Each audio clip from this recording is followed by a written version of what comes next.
RTV app వార్తల్ని క్షణాల్లో చదివే అవకాశం ఉంటుంది. ఒక న్యూస్ పేపర్, ఒక టెలివిజన్ ఛానల్ మీ చేతుల్లో ఎప్పుడూ ఉంటాయి.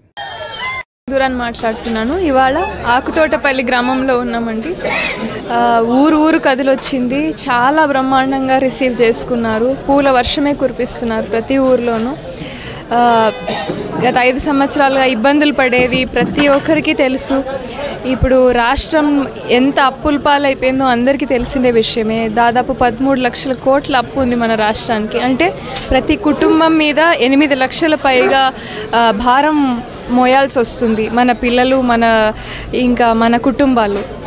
దీని నుంచి బయటపడాలి అంటే కేవలం కొత్త పరిశ్రమలు రావాలి, లేదంటే ఏదైనా రెవెన్యూ జనరేషన్ జరగాలి మన రాష్ట్రంలో.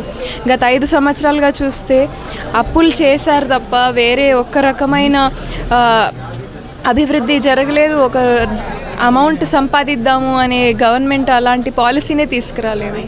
ఇవి తీసుకొచ్చిందల్లా ఇప్పుడు మన పత్రాలు, మన ఆస్తి పత్రాలు కూడా వాళ్ళు దౌర్జన్యంగా తీసేసుకొని ఇంకా జగనన్న ఫోటో పెట్టి చేస్తారంట. వీళ్ళు అప్పులు తీర్చేకి వాళ్ళు చూసుకున్న మార్గం అది.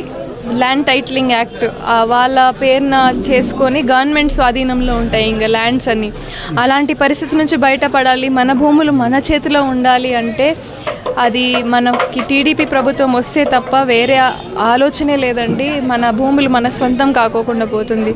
3 రాజధానులు అని చెప్పారు, ఇప్పుడు ఒక రాజధాని కూడా లేకోకుండా పోయింది. ఈసారి ఇంకో ఛాన్స్ ఇస్తే ఈ ల్యాండ్ టైటిలింగ్ యాక్ట్ వల్ల రాష్ట్రమే లేకోకుండా పోతుంది.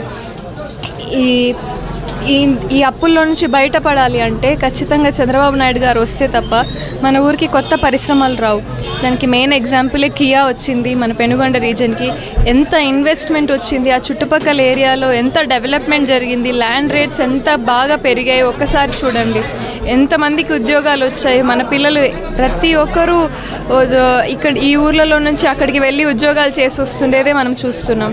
అది అభివృద్ధి అంటే. అలాంటి పాలన ఉంటే తప్ప మనకి భవిష్యత్తు బాగుండదు. చూసి ఆలోచించి ఓటు వేయండి. పోస్టల్ బ్యాలెట్స్ జరుగుతున్నాయి. వాళ్ళ ఉద్యోగస్తులు, టీచర్లు అందరూ కూడా సహకరించాలని కోరుకుంటున్నాను. చదువుకున్న వారు తప్పు అడిగేద్దండి.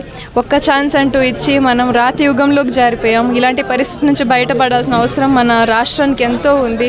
మన బంగారు భవిష్యత్తుని చేసుకునే గొప్ప అవకాశం మనకి మే 13 ఉంది. అందరూ సైకిల్ గుర్తుకు ఓటేసి ఆదరిస్తారని కోరుకుంటున్నాను.